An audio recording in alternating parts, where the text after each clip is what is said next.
A man's plane crashes in a desert, but because the sand was somewhat soft, it absorbs the plane crash's kinetic energy.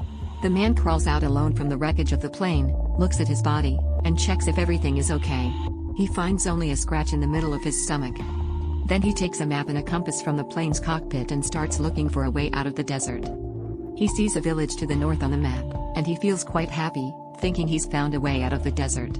He feels physically fit, knows the way out, and thinks that this is the best possible outcome in a plane accident.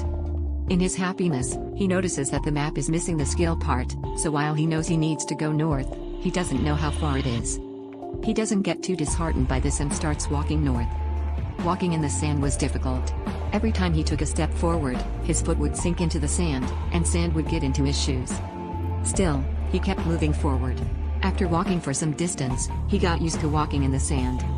He had walked so far now that when he looked back, he couldn't see the plane's wreckage anywhere. He kept walking and after some distance, he saw not a village, but a tortoise.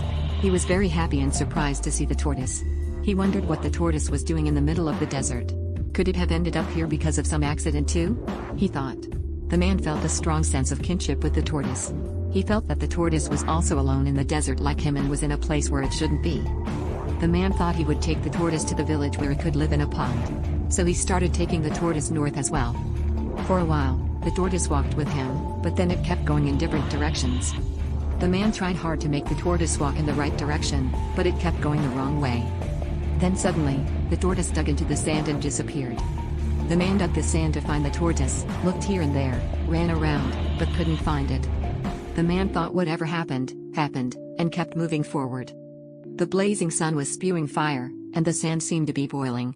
The wind was so hot that it felt like it would burn his skin. Now the sand that had entered his shoes was cutting his feet and tearing the skin, and it was so hot that it felt like walking on coals.